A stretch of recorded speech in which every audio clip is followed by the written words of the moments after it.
in a world obsessed with automation without intention, conversations that lack connection, and growth without introspection, what I believe people are craving more than ever is human connection grounded in trust. Would my 80-year-old self be proud of the decisions I'm making today?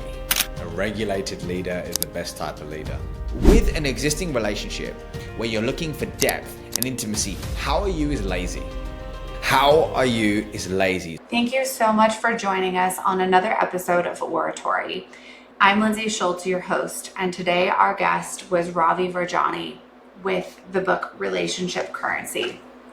For those of you who don't know, Ravi was a coach of mine about 5 or 6 years ago, and we've stayed in touch ever since. He has a communications consulting group. He has written a book.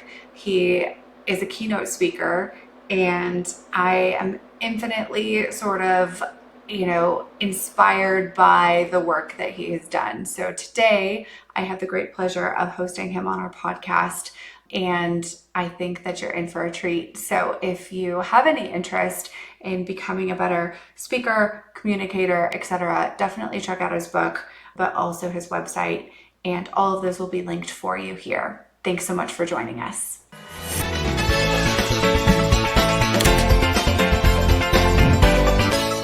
Welcome to Ore-atory. Thank you again for joining us. Today I have one of my friends and favorite coaches that I've ever used and new book writer, Ravi Rajani, with us. And so thank you, Ravi, for being here. I'm so excited to have this conversation with you.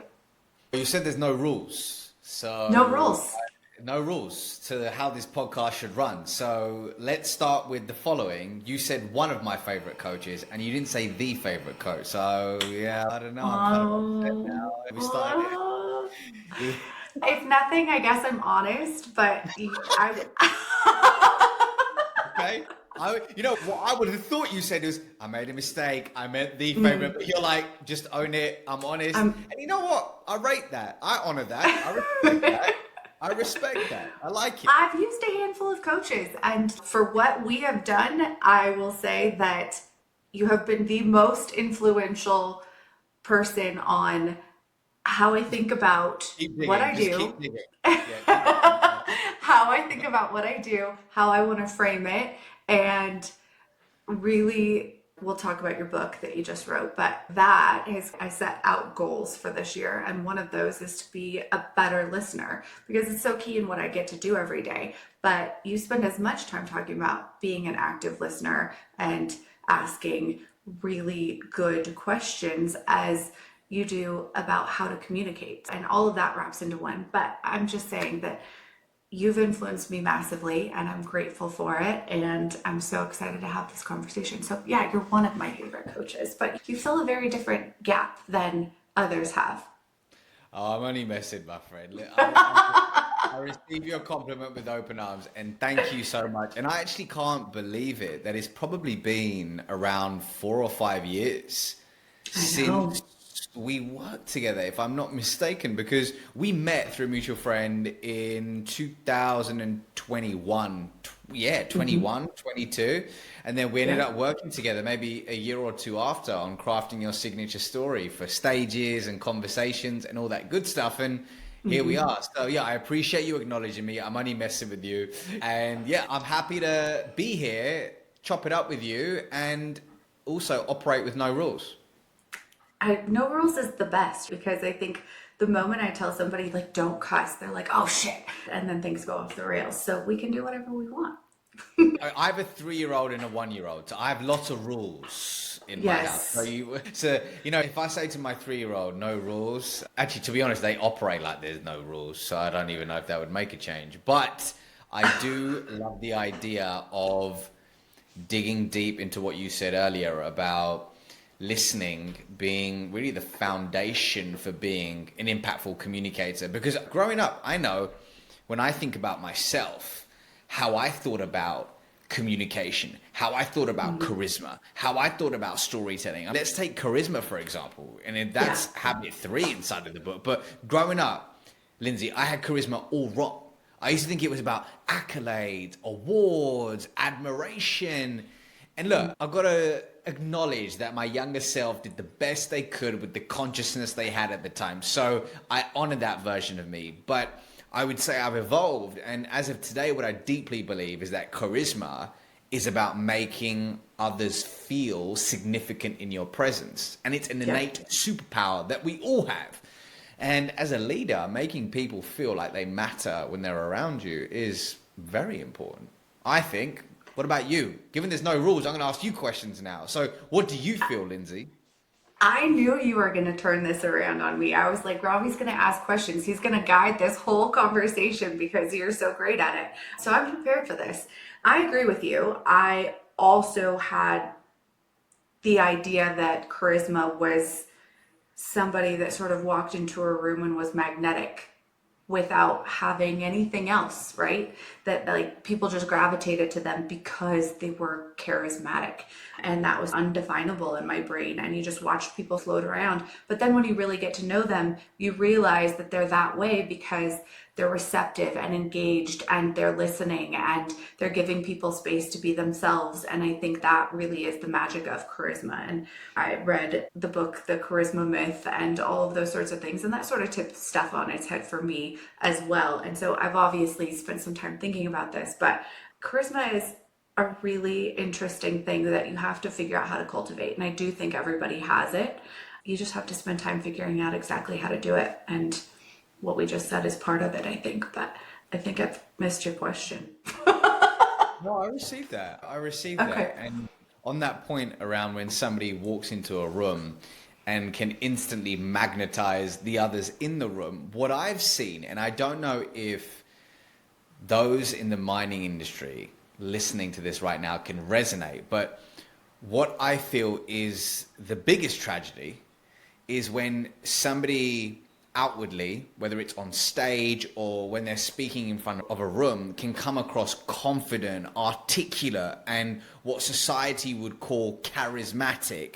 And when you catch them one-on-one behind closed doors, there's a lack of congruency. And I think that is the biggest tragedy, when you go, oh, it's like you've been told Santa's not real or the tooth fairy doesn't exist.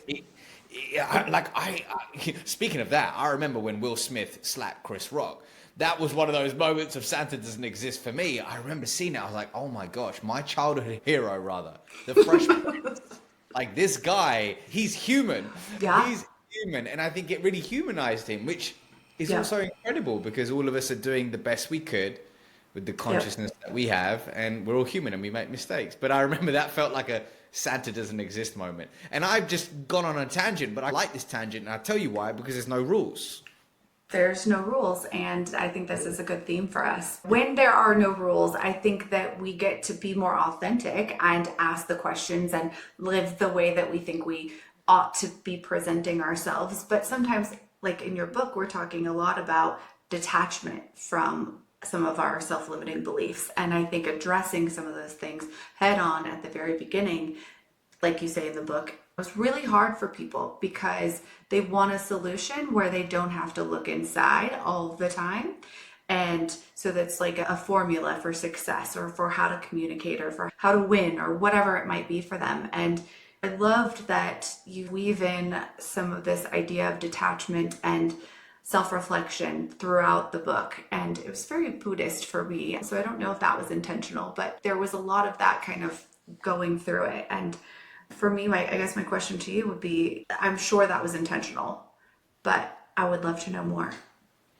Thank you for acknowledging that. My intention was to make the book subtly spiritual and strategic, and also in a way that fits the different worlds in which I operate in, whether it's the corporate world or whether it's speaking to entrepreneurs, but making it accessible to all of those different audiences. And inside of habit 1, and there's 5 habits inside of the book. And for those listening right now, the book is called Relationship Currency, and the subtitle being 5 Communication Habits for Limitless Influence and Business Success. Yeah, and Lizzie's holding up right now. You know what I love? There's that little pink.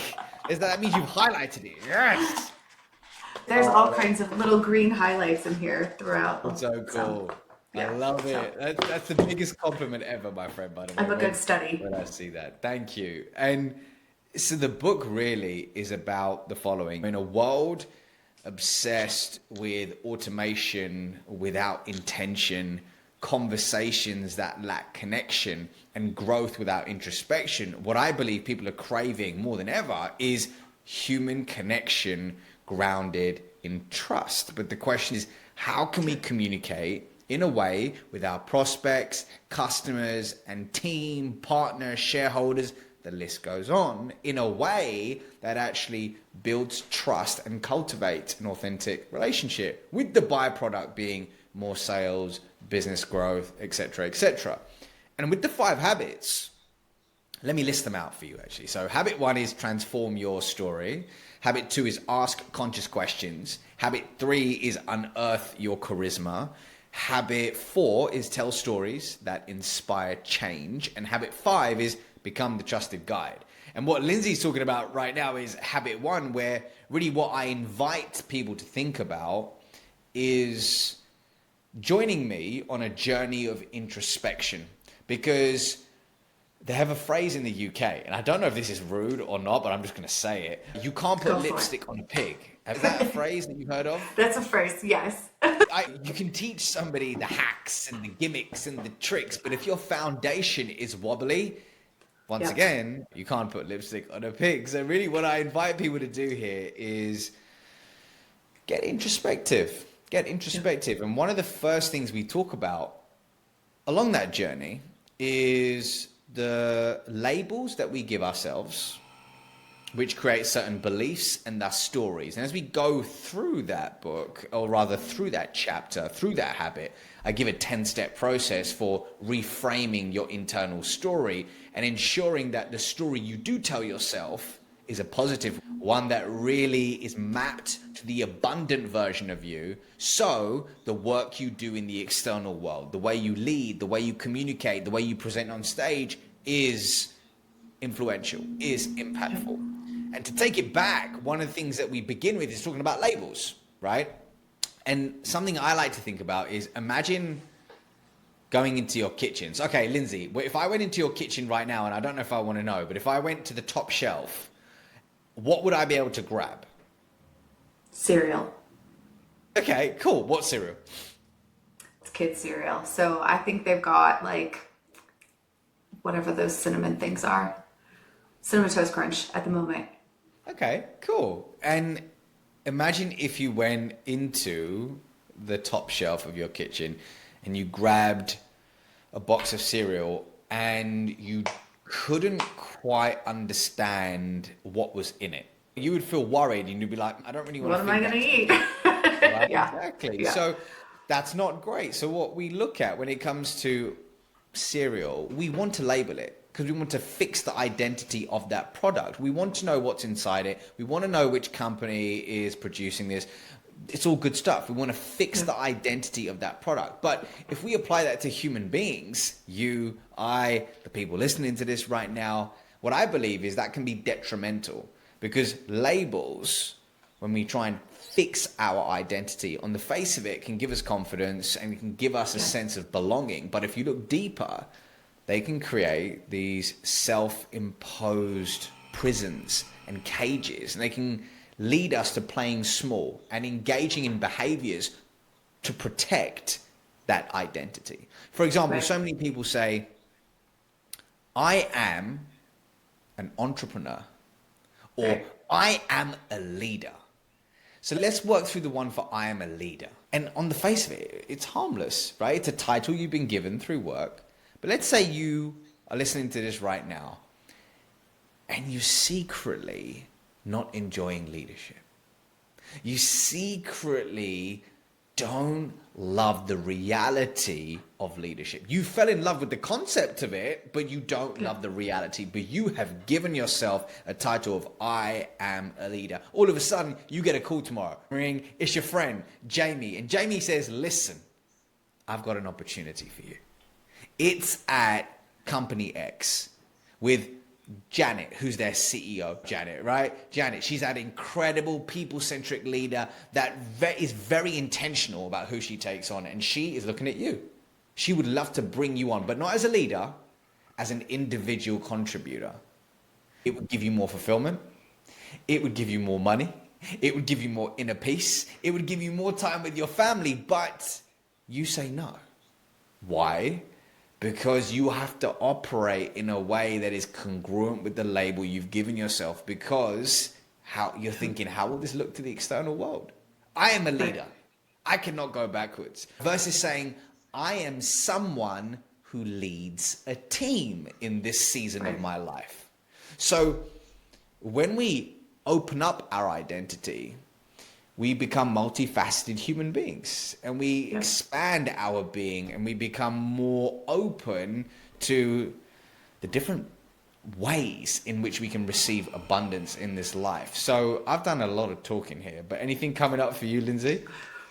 Always. And I think that was a really timely story, because so often in what I get to do as a recruiter in the mining industry, we have very technical people who sometimes receive promotions into leadership and then say, oh gosh, perhaps I'm not that great of a leader, or I prefer to be technical, or whatever. And we label ourselves. And something that I go through with a lot of candidates who are identifying some of these labels perhaps that they've given to themselves or that they've received is, it's okay to get rid of some of those.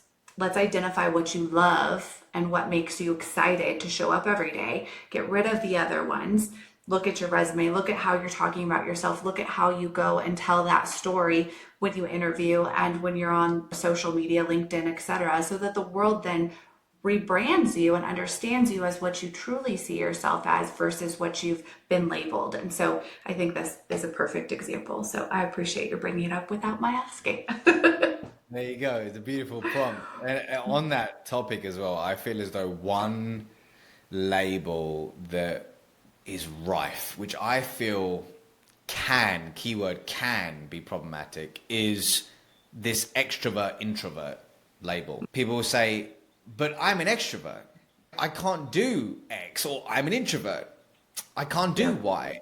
It's funny when you peel back the layers, really, a lot of us can sit in that region of being an ambivert. Embodying I was just going to bring that up. And really, I like the idea of, instead of saying I am an introvert or I am an extrovert, it's I'm someone who gains more fulfillment in listening first and speaking last, or speaking later, or whatever it could be. But really, once again, switching that label to something which reinforces a belief and thus story that serves us. Yeah.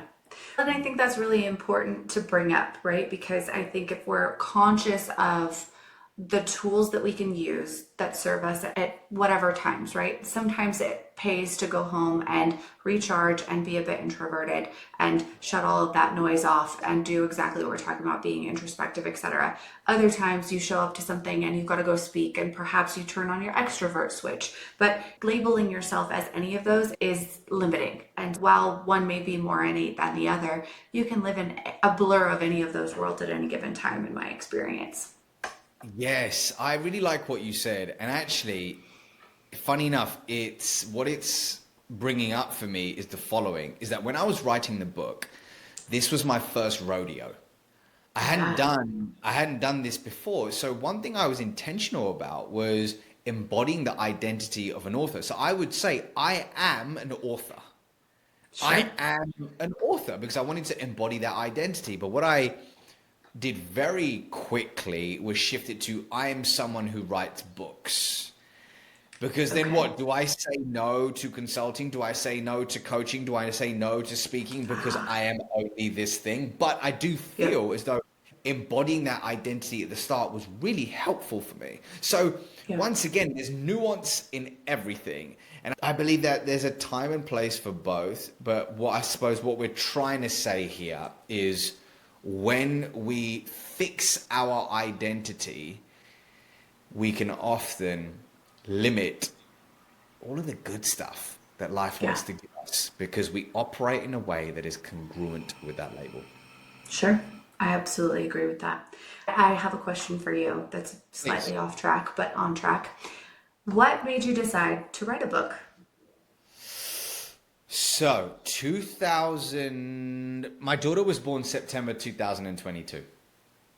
And I remember in January, February, let's call it Q1 2023, I first started thinking about writing a book more intentionally.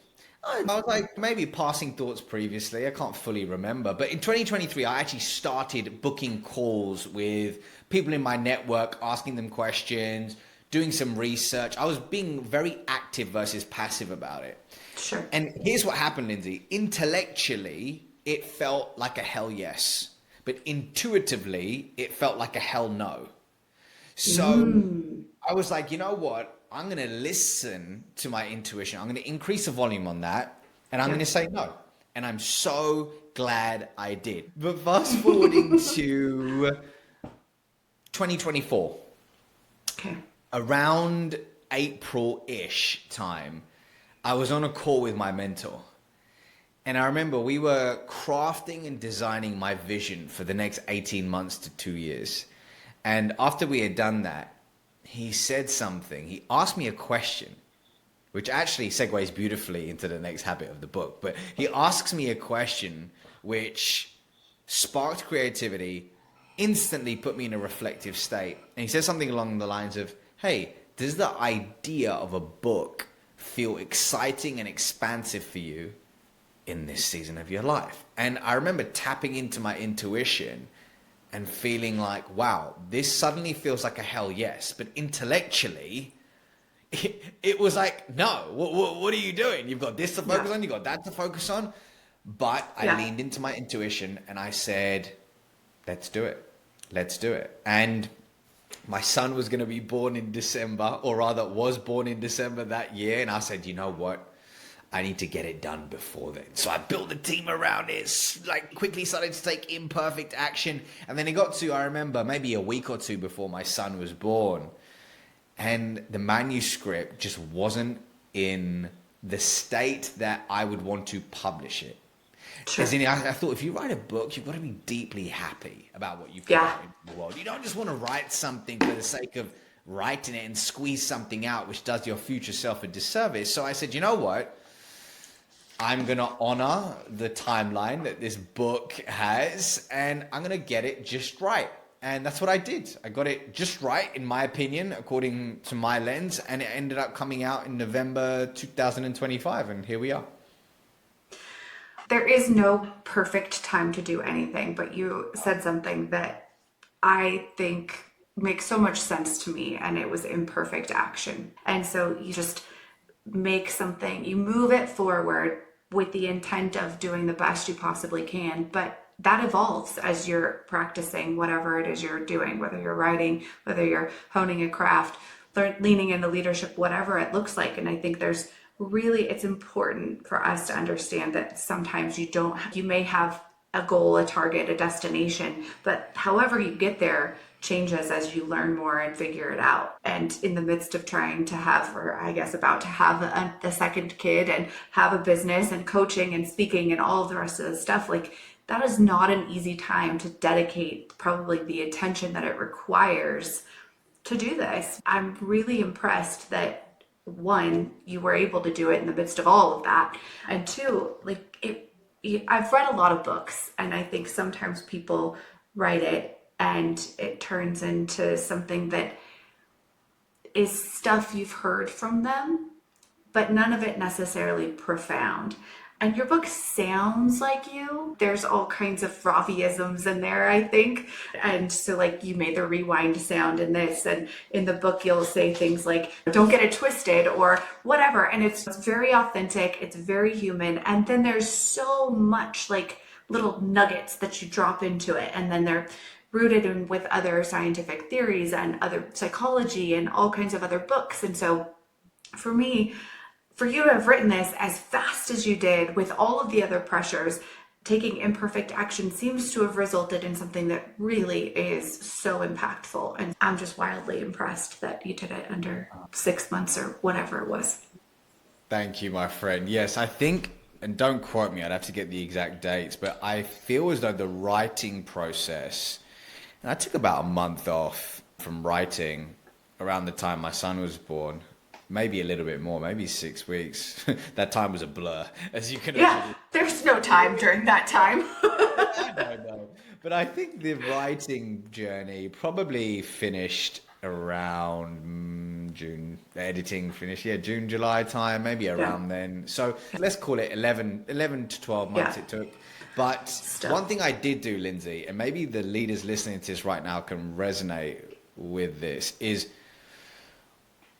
I thought, okay, how am I wired? I'm not the individual who can do the following: get up in the morning and then write from 6 to 8 a.m. and then do their day job and then try and be a present father and all of that good stuff. I really looked at my priorities and I said, okay, being a present father is very important to me, as well as writing something I'm deeply proud of. So if we look at that North Star, what behaviors do I need to engage in to make that happen? And that was actually slowing down, ensuring that the number one priority was the book and was family and being there, etc. So a lot of the other stuff, I intentionally slowed it down, hit pause on many things and projects just to focus on this. And I'm glad I did, but that was my story. It doesn't have to be anybody else's. But here's why this matters to the listener right now.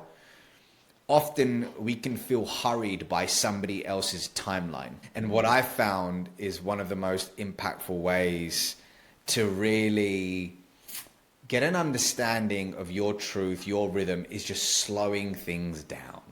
Just for a moment, whether it's taking that walk, taking that breath, taking some time for you, but slowing down and really feeling out, what does success look like for you in this season of your life? And I think that's important because often, especially with social media, we can end up running towards somebody else's definition. We've all been there, done that, and worn the t-shirt, haven't we? I think that's a good point, right? I think there's somewhat of a path that we think we follow and then realize at some point, and we joke that there's like a quarter life, midlife, whatever life crisis moment where all of a sudden you've done all the things that you knew about up to that point, and then what? And so following the social media path and looking for all these external validating points to get to, you do have to cut out the noise and slow down and be conscious about what it is that's fulfilling and exciting and gives you energy, because we all work really hard. And I think to have energy to do what we do, slowing it down and focusing in on what's important is the part that energizes us to work hard. Yes, I receive that. I do. I respect that point of view. And you said the word conscious. And actually, that nicely leads into habit number 2, which is let's do it. Conscious questions. So I'm curious to know, in your life, is there a friend that you have or family member who just asks great questions? Who in your life is the best question asker?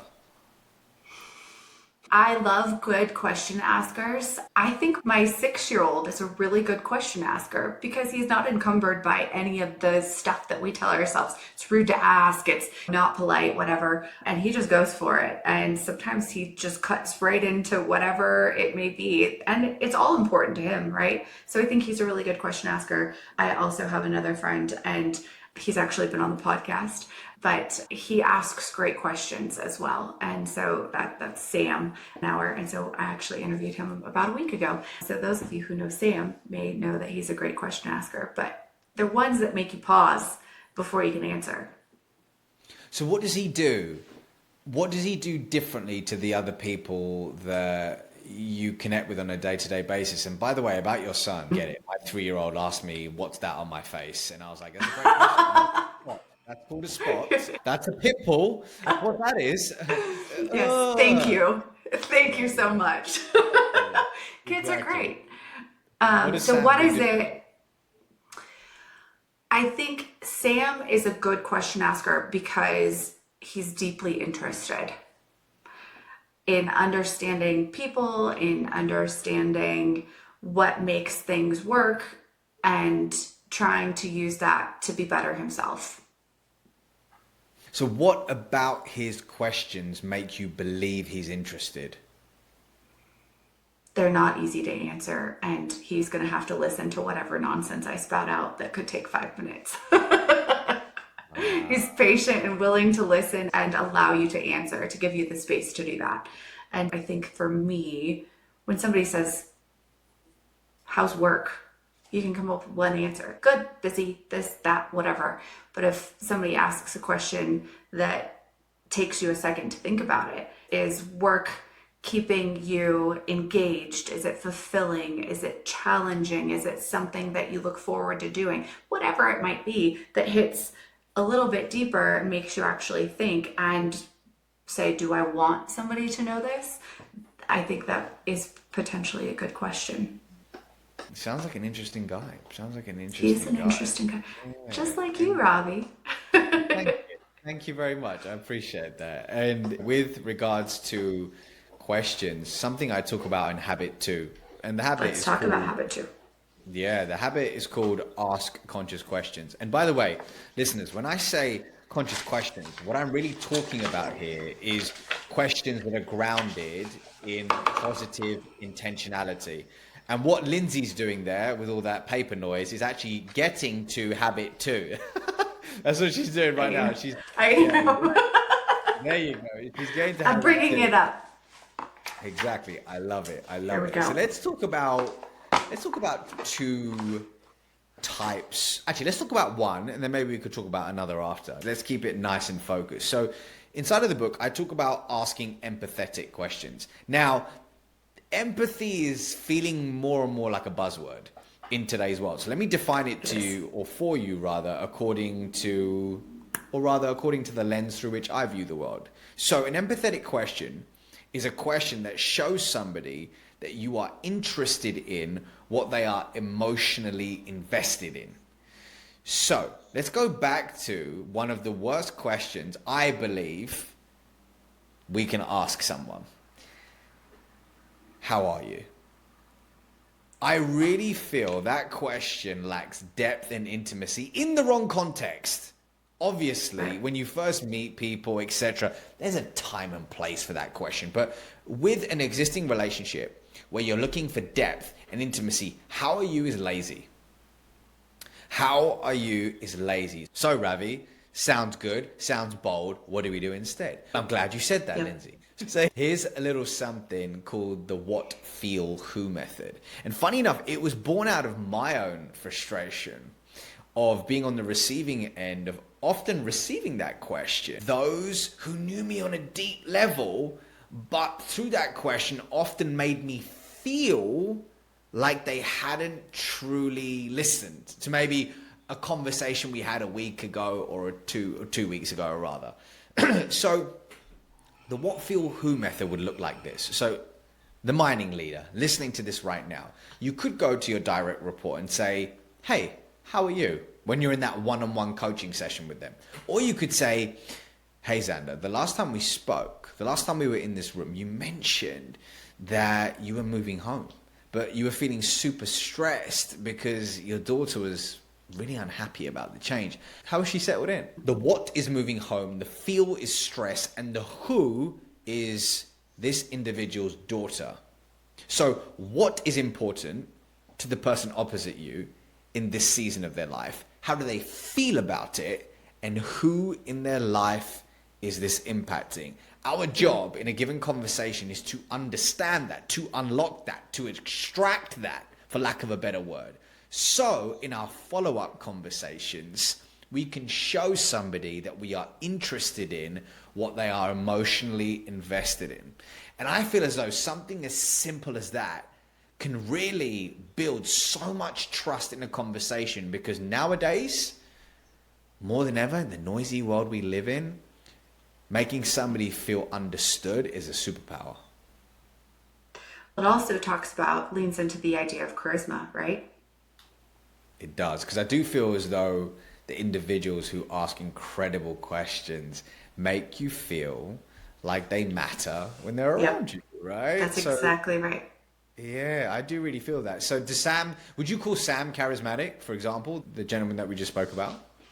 I think so. I think Sam is like one of those people, he's a big, tall guy. And so like he walks into a room, you can't help but notice him, but also people, and they just exude a level of energy and like positivity and radiate just goodness. And I think all of that also is reflective of how they make other people feel. And so I would think that Sam would qualify as charismatic. That's cool. And you said earlier that he's somebody who's able to hold space for others. Don't you feel Absolutely. that's very rare? Do you not feel that's very rare as well in today's world? In, yes, so very rare because everyone's fast, right? And everyone's busy and fast and concerned with whatever it is that's concerning them.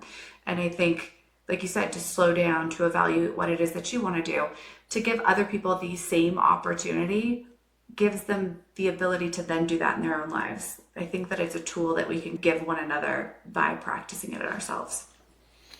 So true. I once heard Yeah. this phrase, and I feel it's very fitting. A regulated leader is the best type of leader. When we focus on regulating our nervous system, slowing down, I feel as though that energy rubs off on those around, a calming effect. Versus if I'm just frantic, if I'm just eating that sandwich for lunch, then I'm moving to the next meeting, and I'm doing this. Gosh, it's like we're being chased by a bear. Our nervous system must feel like we're being chased by a bear. My wife and I were talking about it just yesterday. We were just doing this around the house after work, and then we were like, okay, hold on. Yeah. Why? Like, why? Yeah, why do we have to, when we're hoovering, why are we doing it so aggressively, like moving through this? Yeah. It's like, oh, okay, hold on. It doesn't have to feel like that. We can Yeah. still engage in the behavior, but it doesn't have to feel like that. So going back to charisma, somebody may say, okay, how can I make others feel significant in my presence? Let me give you something actionable here. So let's say that you are at a mining conference and you see a client of yours speaking on stage, and they're incredible. They kill it, they crush it, they walk off stage. You walk over to them and you say, hey, great presentation. That was so good. Great presentation. And you have such positive intention. But the execution of it, I would say, is lacking three things: authenticity, specificity, and impact. Okay. AKA what I call my ASI framework. So authenticity would be leading with a genuinely positive observation. S for specificity would mean avoid being generic. And I for impact would be explaining how this moment deeply impacted you. So let's walk through another example. So instead of great presentation, you could say, wow, Lindsey, that was probably the best keynote I've heard at this conference over the past 2 days. That story that you shared in the first 3 minutes about struggling with imposter syndrome as a new CEO was just eye-opening. And you know what? It's actually made me realize, it's inspired me to use more personal stories in my own presentation. So, hey, thank you for that.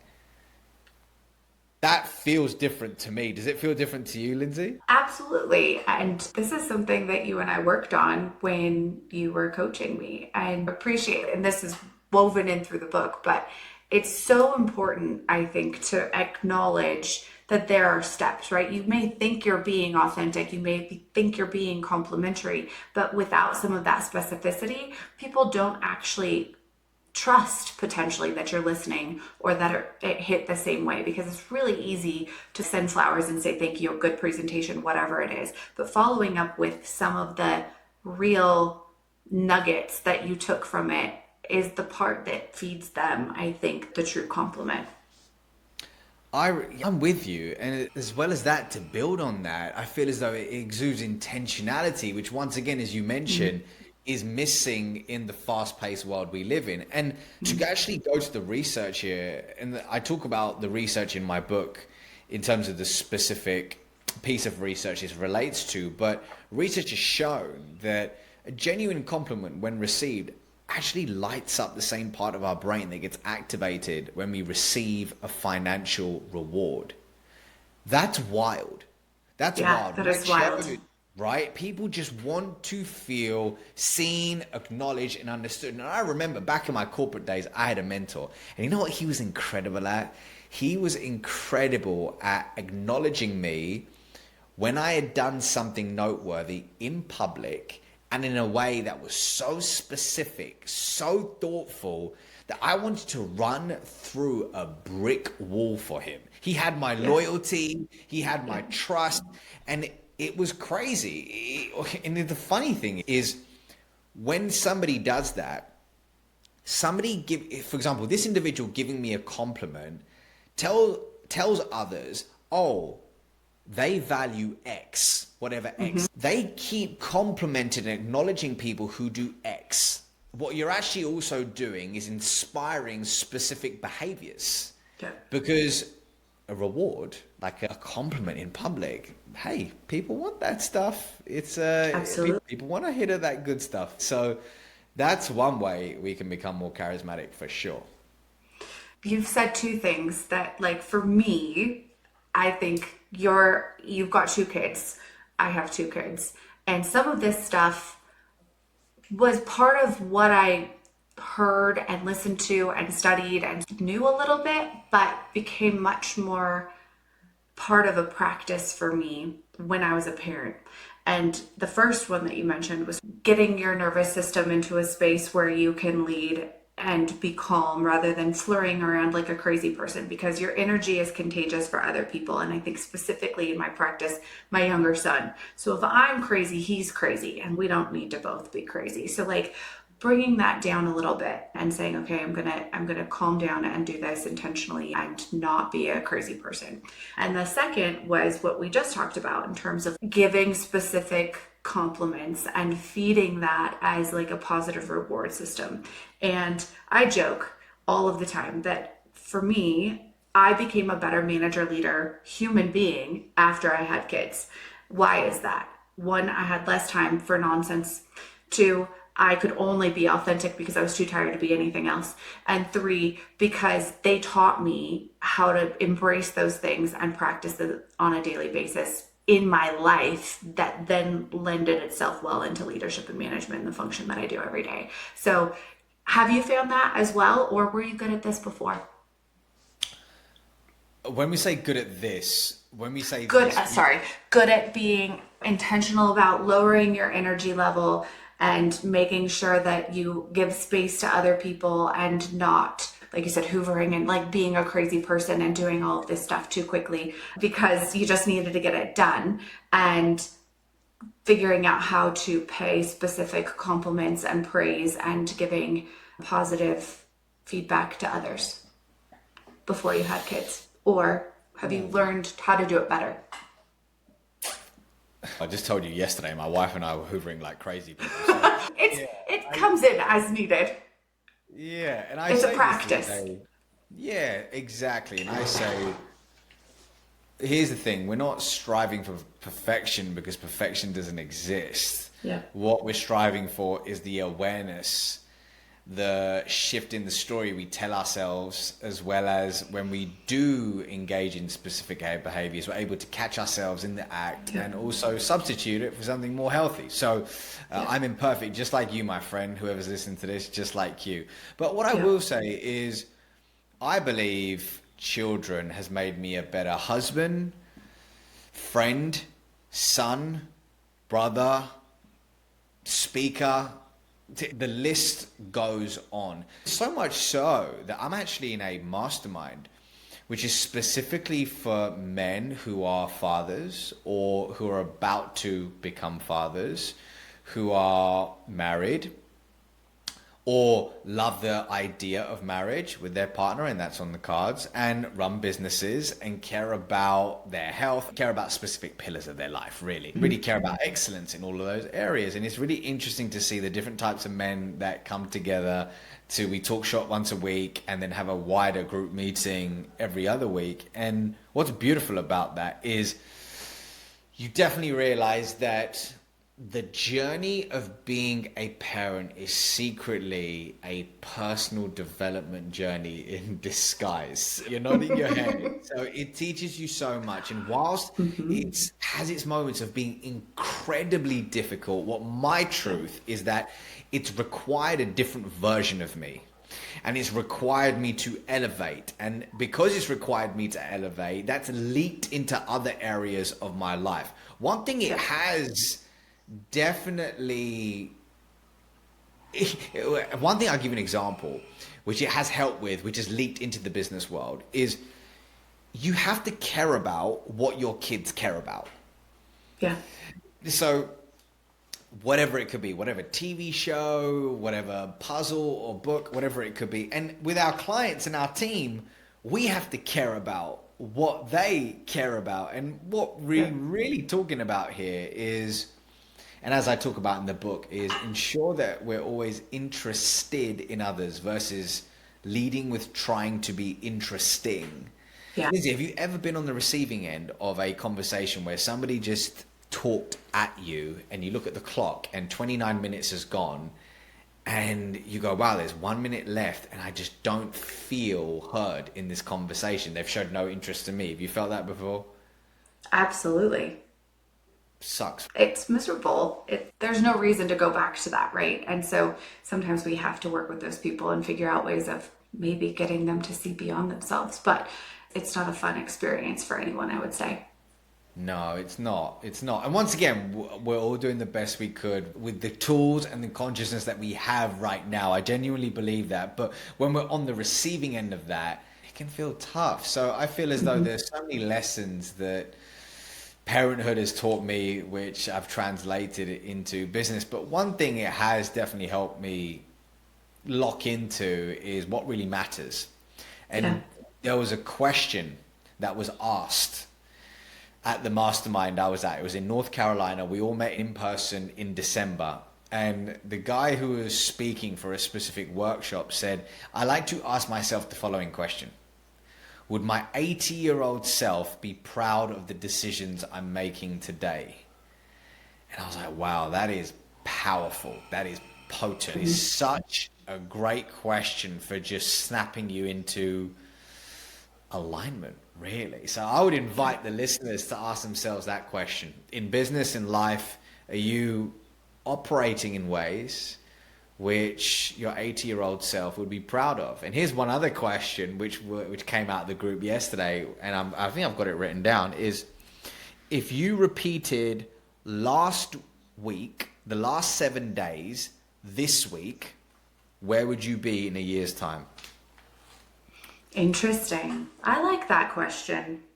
It's interesting, isn't it? And I'm paraphrasing here. Where is it? I mean, I think what this brings up for me in both of those circumstances is you've got the long-term vision. Would you like yourself when you're 80 by doing all the things that you've done? Like that's a big long-term view. And then you've got one where it drills it into how are you doing that today in order to get to the place that you want to be when you're 80? And so I think balancing those two brings you into the now and saying, okay, even though that felt really important, I spun my wheels. I wasted time. I didn't share myself fully with my family or the people that I was around or whatever the case may be, or was not really being authentically who I think I should be so that I can honor who I want to be when I look back when I'm 80.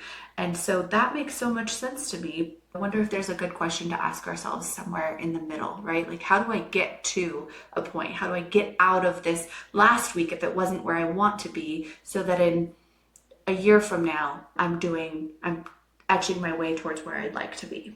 I wonder what question we ask ourselves for that. Would you maybe I've got one for you. Would you like to hear the 3 questions that came out of my conversation yesterday? Okay. So I would love to. I was going to do it anyway, so, you know. All right. I'm like, should I write them down? I've actually realized I've got them written down. So the first one was, if I lived this week exactly how I did last week, who would I become? So that's the first one. The second one is, what standard will I no longer tolerate? And the third is, where will I move from thinking to declaring? Where in my life will I move from thinking to declaring? So I'd love to take this back to some of the listeners. Now, where in your life are you stuck in analysis paralysis, where you keep thinking about the thing versus declaring and putting your flag in the sand? Yeah. It's an interesting thing to think about. I think those are all really good questions. The third, going from thinking to declaring, what does that mean for you? Let's be more specific about it, because for me, it might be giving a label that you're comfortable with today, but that you may outgrow. And if so, how do you manage that within the framework that we're also talking about in your book? Because there are labels that are helpful and labels potentially that are less helpful, or descriptions around it. And so to me, I'm like trying to reframe the declaring from being a label. How does that resound for you? That's really powerful. And I never thought about it that way until you said it, actually. That's really interesting. Let's take somebody who's thinking in your audience about wanting to grow their brand in the mining industry. And they know that one of the ways they can do that is by speaking on stages at mining conferences, thinking about it. So what they need to do is, for a period of time, is say, I am a public speaker. Yeah. Give themselves that label rather than telling themselves they're not. Yes, I am a public speaker, but quickly switching that to I am someone who speaks in public. And actually, as you're saying that, I would invite the reader, or listener, not reader, to try the following on for size. For example, as I said, when I wrote this book, I intentionally said I'm an author, but switched it to I'm someone who writes books. So for you, it could be I'm a public speaker, and then switching that to I'm someone who speaks in public, who speaks at conferences, or going straight to the latter. Fill out what feels exciting for you and expansive for you, but know that there are obviously pros and cons with both. Yeah. No, I love that. God forbid, I'm the devil's advocate. There are no rules today. So not to poke holes in that one, but I was like, oh shit, what if I call myself that? Yeah, you're right. Because it's funny, we will give ourselves a label of, okay, I'm declare that I am this. And then, okay, we look back in 3 years and we realize we made that label. We've operated in congruency with it. It supported us for the first 2 years. And then suddenly it stopped. But that label had just, you can't shower it off. You can't wash it off. But I'm interested to know, for me, I was thinking more from the space of, instead of what are you thinking about to declaring, maybe it's a business model. Sure. For somebody listening to this right now. You've been thinking about changing it. You're looking for that sign. This is the sign. Maybe it's not a specific statement. Maybe it's an action that you've been putting off. Yeah. And that makes sense too, because I think we live in, and perhaps this is just me, but I think often we have the idea that something will work, but we're scared that it won't. And so if we put it out there and it doesn't, and then we declare, oh, I failed at this or didn't work and I can't do that, then that becomes another story we tell ourselves that's potentially self-limiting belief. But sometimes if you're not married to it, working, not working, or labeling what that outcome is, you just have to do it so that you get through that sort of cycle of fear and change and all of the newness of it. Just jump, right? Yes. I received that, my friend. And on that point of labels, beliefs, and stories, that leads to habit number 4, which is tell stories that inspire change. And I'm curious, you and I have done so much work around storytelling. How did that habit hit for you? Because it must have just been a refresher for you, surely, or did you take away something different you hadn't thought about before? When reading the book versus when doing coaching with you? Yeah, because we did so much storytelling work together. Anyway. And I would say that was primarily what we focused on, so that I could get comfortable with going out and presenting MRC and my brand at that time, that it was evolving and really diverging from the old version.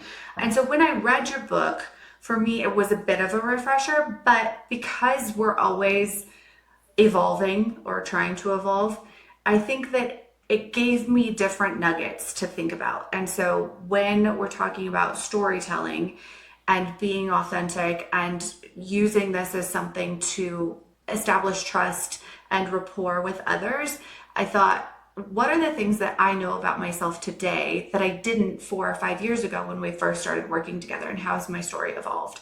And so that sort of became something. And I mentioned to you before we started recording, that I've spent a lot of time in the last year after my dad passed thinking about our brand, our services, how we show up for our clients, the people that we want to work with. And telling the story of what I want to do and myself has helped me shape what our business is, so that it is ideally establishing a foundation of trust and figuring out how to help other people better.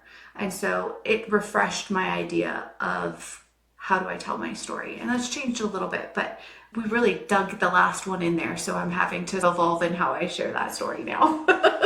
It's an active practice at present, Ravi.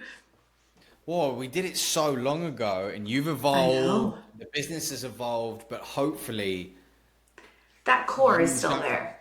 Yeah, exactly. The core is there. Yep. And because you've got the fundamentals, the beauty is you don't need me to refine it. You can do it yourself because you have the core fundamentals of, okay, this means this, and this is where this goes. So that's the beauty Yep. of it. And for the listener right now, I'll give a little nugget of wisdom.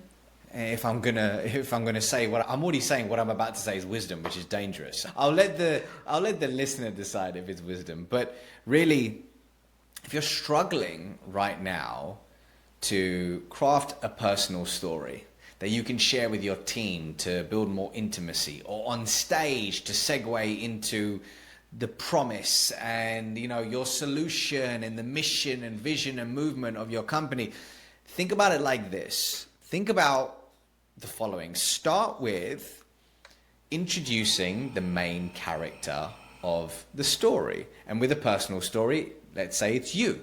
And by the way, if you feel, oh, but I don't want to be egotistical, I don't want it to be about me, here's the thing. We're using you as the main character so the audience can see themselves in your pains, your desire, and your transformation. And really what we're doing is we're using it as a tool to make them feel significant versus make you look significant. So there's a difference. So we're using it as a way to serve others, not just stroke our ego. So introduce yourself as the main character, the time, the date, the setting, give a little bit of context. But the key thing we want to know is, what was your specific desire in that period of time? And then introduce the villain, aka the conflict, otherwise known as that person, that regulatory change, that thing, that season of your life, whatever it could be, that was agitating you and preventing you from reaching the promised land. And then you stumble upon this aha moment, a question which somebody asks you, that person you met, that perspective that shifted, which changed the trajectory of your life in that moment. And then we end with a conclusion where you go from pain to glory. And then we say, hey, here's why this matters to you. And we bring rather the moral of the story back to the audience and connect our core message to the problem that we're solving in that moment. That's how we make sure that our story solves a problem. So let's say, if I'm going to use a random example, let's say an audience is struggling with speaking on stage.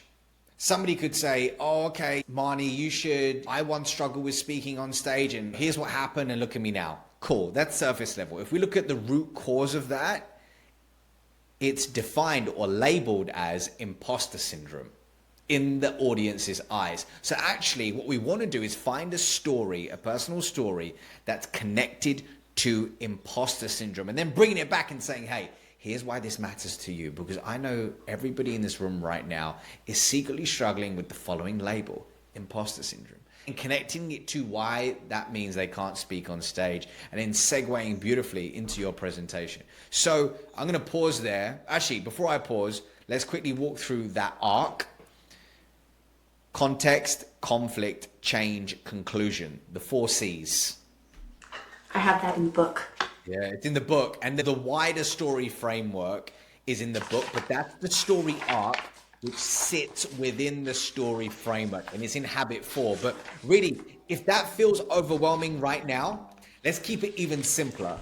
Start with a story about a time where you were in pain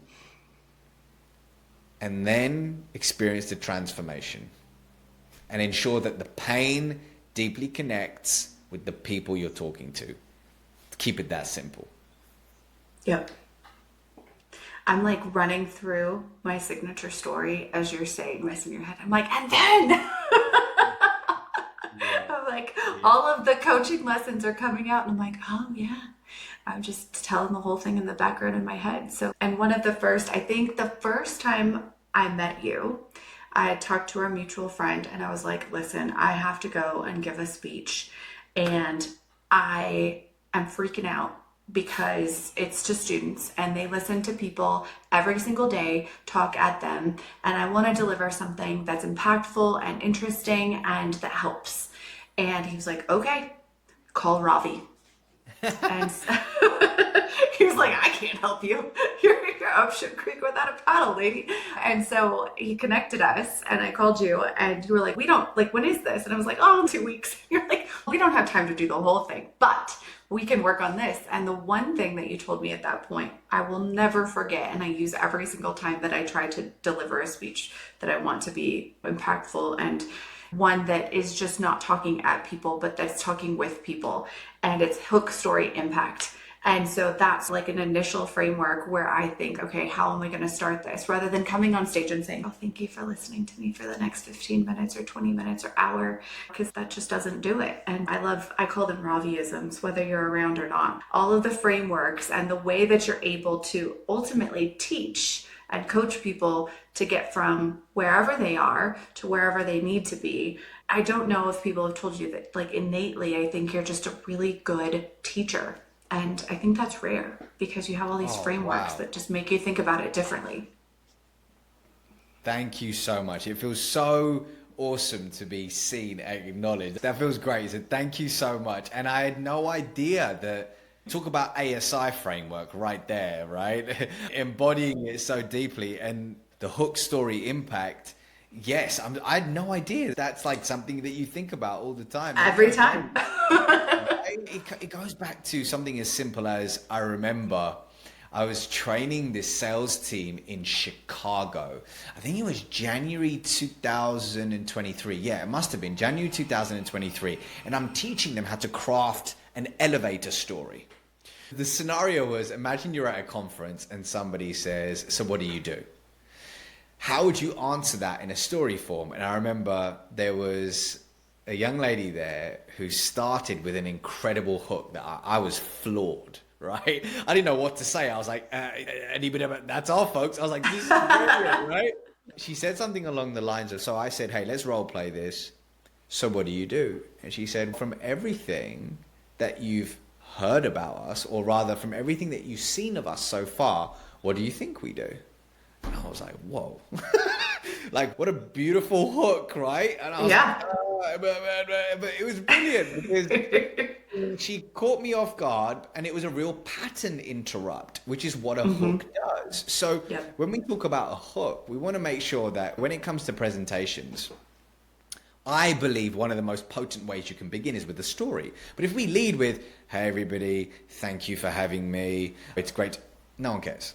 Let's just be real, no one cares. But if you come out on stage and start with something that catches people off guard and interrupts their day-to-day pattern, it's a beautiful thing. It's a beautiful thing. So I'll give you an example. I was on a podcast recently and somebody said, how did you get started? So I have my own 3-minute version, 2-minute version of my own signature story. And I started with, okay, would you like the corporate version, or would you like the version with a little bit more personality? And they were like, oh no, I don't want the corporate version. I say, okay, cool. Let me take you back.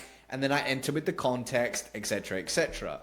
Saying all that to say, if you're listening to this right now, think about the framework that Lindsey just shared. Hook, story, impact. Story being context, conflict, change, conclusion. As simple as that. It's so much fun. Like with you, I think it's fun. Some people could think, oh my God, this is crazy. But I love drilling down into these things and trying to figure out how to get better at them and employ them in various areas. Sometimes it's not as good as I wanted it to be, right? Or you haven't gotten the space to figure it all out. But I don't know. I think it's a really fun challenge to figure out, how do I want to do this presentation? How do I interrupt some of the noise that people have heard all day? And I find, and I'm curious if you do as well, that we have such an influx of information presented to us in all of the forms: podcasts, LinkedIn, Instagram, other social media forms, short form video, conversations, whatever. There's just so much noise that when you prepare deliberately and in a way that you want to deliver true, valuable information, you don't want it to be for 5 seconds. You want it to last. And realizing there's all of this noise, how do you make an impact and not just have it be noise? And so perhaps I spend far too much time thinking about that. But the lifetime of information out there is just so fast at this point that you really do have to be very intentional about the message that you want to get across. Do you find that there's just a lot of noise, and like, how do you get it there? And why am I so important that anybody wants to listen? Oh, wow. Yeah. I think we could have a podcast on it specifically about that. But I do feel as though if you're coming out on stage and you're a founder, you're a leader, we're not talking about you being a keynote speaker who needs standing ovations. What we're talking about is you embodying the identity of someone who speaks and ensuring that the way you share your story, solution, and a message inspires change, inspires action. That's what we're really looking at. We're trying to move people to action. We're trying to move people to substitute an existing set of behaviors for a new set of behaviors, which hopefully form habits, a percentage of them, which then shift the trajectory of their life for the better because of the influence that we had in that 30 minutes on stage or whatever it could be. And as you said, it begins with being contrarian to everything else they've heard that day, month, or even year. Yeah. And, but trying to figure that out sometimes is the biggest challenge, and then framing it out. And so I have something coming up actually in April with a panel, and I mostly get to lead them, but I feel like if we can work our way through, what do we want the end result to be? How do we want people to feel? What is the solution we want them to go implement? That's where we start. And then we work the rest of it backwards. And so how do we provide stories and data and other things to get them to the end part? And like I said, it's just so much fun to go through all this stuff and do. And so I'm infinitely grateful that you've put all these things into my brain. And now that I get to use your book to help me figure some of them out over and over again. Thank you. And I'm glad that you've got, as I said, the sticky notes on it. That's the biggest compliment ever, the biggest visual compliment. And on that point of the panel Q&A, and I know we're up against time here, but I'm thinking about a question I have for you, which is, so going into that panel, for you specifically, you're hosting that panel, you're moderating it, correct? Correct. What's your go-to for, you ask somebody a question, and all of a sudden they start spiraling off to Pluto. They are taking 90% of the time on stage and not giving airtime to anybody else. What would you do in that moment? This is really hard for me, Ravi, because I really like to give people the ability to do what they think is important, but sometimes they get stuck, right? And all of a sudden the nerves or the enthusiasm or their expertise all start coming through. And I actually had this happen in December. And each person on the panel had roughly 20 minutes, and one of the individuals took about 40. So the guy behind him wound up having 7 and had a really hard stop. And so it's hard to get somebody to focus in without being really disruptive at times. And in this specific instance, I had to say, there's so much here to talk about, and it's all really important. Let's use the next 2 minutes to wrap this up so that we can let whoever talk. So that's what I did in that instance. But I think having learned from that and let him go on far longer than I should have, I was not the kind of moderator that I want to be. And so I've spent some time thinking about this. So I appreciate that you've asked. So I think in the future, my plan would be to stop, give maybe like a visual cue to them and try to interrupt that a little bit without being super blatant. And if that's not rendering, then to step in with what they're talking about at that moment and say, let's stop there and let other people weigh in on that. I think this is a really important point, and then just distract and pull away from that. So I don't know if that's the right thing to do, but that's what I'm thinking I might do in the future. Yeah, I received that. It's a very tricky one, isn't it? Because It's super hard. you're also dealing with the delicacy of somebody sharing their story, what's important to them, and risking making them feel misunderstood for making the masses feel understood.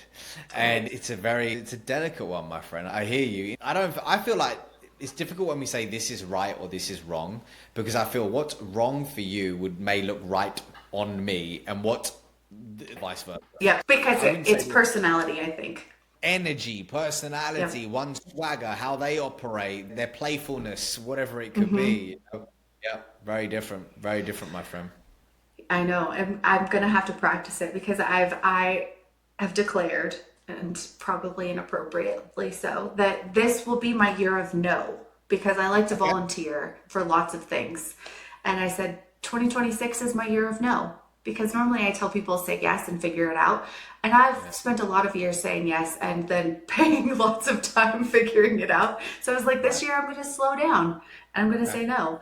And I'm not sure how well that's working, but it's a practice. By 2027, I'm going to actually say no. So it's a joke, but it's not a joke. But as I say that, I've stepped back from actually giving the presentations to somewhat moderating them, which is a big step back for me in the last few years. And so we're working our way to saying no.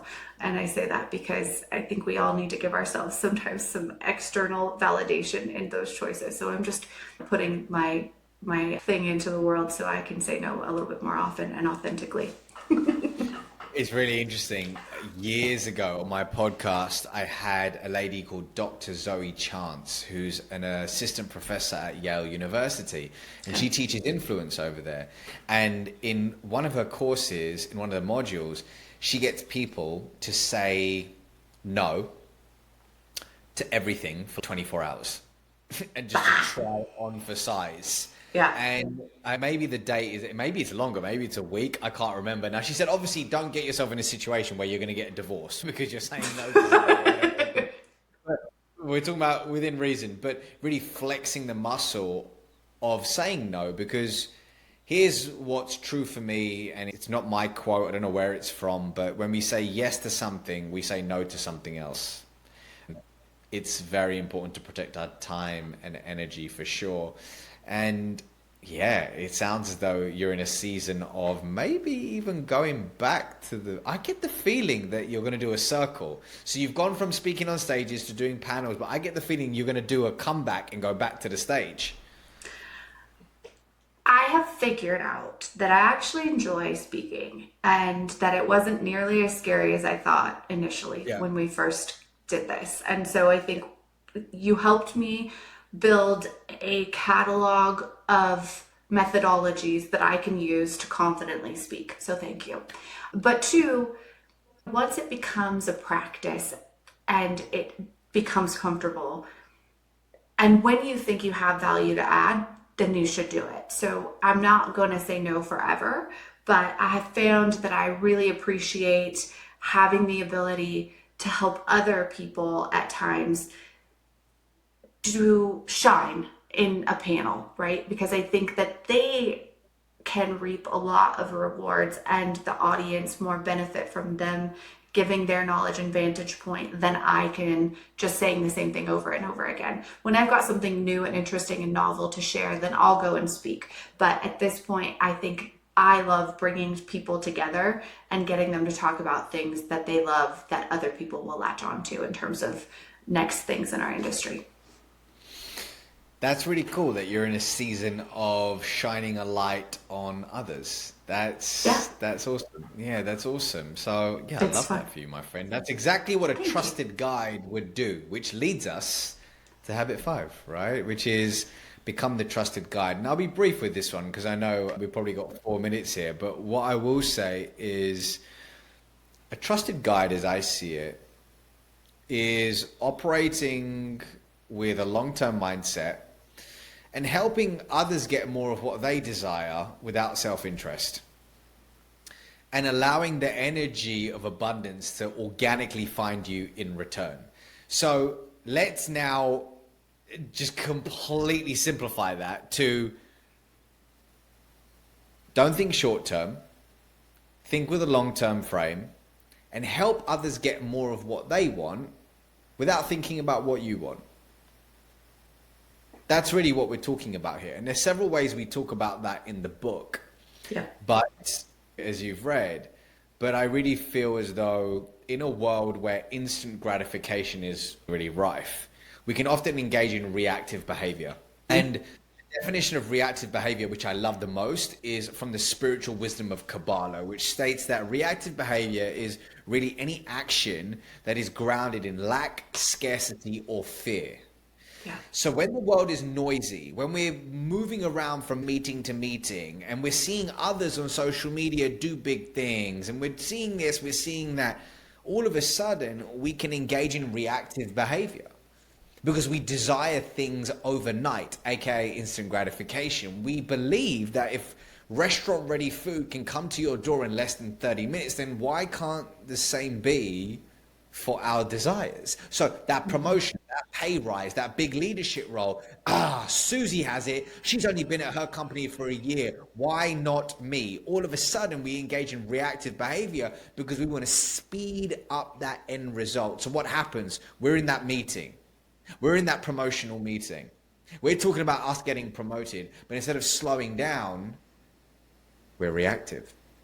Mm-hmm. Communication maps to us having a death grip on that outcome. As a result, we behave in a way that is actually incongruent with the version of us that we need to show up as to actually get that promotion. So maybe we don't share ideas freely internally because we're scared about other people surpassing us. That's coming from a place of lack. Yeah. Maybe, you know what I mean? And we could go on with examples, but really what we need to do in this moment is step back, hit pause, and really tap into a practice to help ground ourselves once again and allow us to really remind ourselves that what would we do in this moment if we were overflowing with abundance? That's a question I like to ask myself. If I were overflowing with abundance in this moment, how would I behave? I think that's a really good question to ask. And it takes patience and really giving yourself some space and some kindness as well as others to answer that question, I think. And I think that's really important because when you come from a place of abundance versus scarcity, it changes the entire outcome. And I'll tell a very quick story. I work with people all the time that have been in a role where they decide they need a change, or they have a manager that they don't like, or that isn't going to promote them, or it lacks the fulfillment that they're going to need long term. So they come to me and, Lindsey, I need to find a new role. What am I going to do? This is what I'm living right now. And I say, okay, I hear what you're going through and I understand that it is not what you want. However, coming from this place of it not being enough, it not being fulfilling, it being a thing that drains your energy, we cannot go into the market and ask for a new job, interview for a new job with that being the energy, because it's going to result in the same thing. Right? If you're coming from a place of scarcity, you're going to go into the next place of scarcity, and you're going to do things to get the thing that you think you want that may not be authentic or full of integrity or all of the ways that you want to be when you're 80. And so I say we have to get to a point where you feel healthy and balanced and like you're coming from a place of abundance. You can turn things away versus and say, I'm going to choose the thing that's right for me, not just the thing that comes to me. And so that's a really hard thing to do in a job search. And we aren't always awarded that opportunity to say no because we have to pay bills and we have other life influences that are doing that. But to get your mind right and to say, these are the things that are important, and to come from a place of abundance versus scarcity, and be authentic, and all of the things that you just mentioned is so important when you're looking for a job, when you're looking for a relationship, when you're looking to clinch a deal, whatever it is. And I find almost all of the time when we're coming from a place of scarcity mindset that you don't get what you want. So this is something that I see every day in practice and with myself, right? When the market was down, it's, oh God, what are we going to do? We'll just say yes. And then you have stuff that you don't want to work on and people that you're not aligned with, and it just sucks all of your energy away. It's not worth it. And now I'm like, okay, we're gonna really lean into being authentically ourselves and coming from a place where if it's not right, we can then say, you know what, you should call so and so. I'm not the right person for it. And so your story just absolutely hit home for me. So thank you.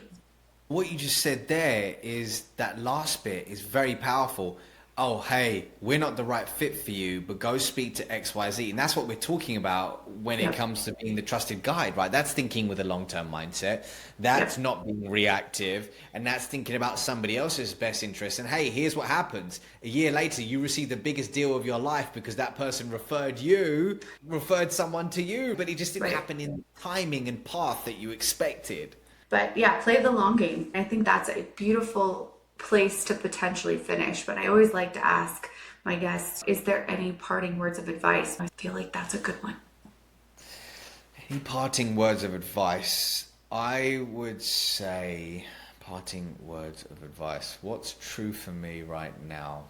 I would say my only parting word of advice is, in the world that we live in today, I feel as though the one currency that has proven timeless over and over again is relationship currency. And what I'm seeing right now is us going back to the things that was once considered old school.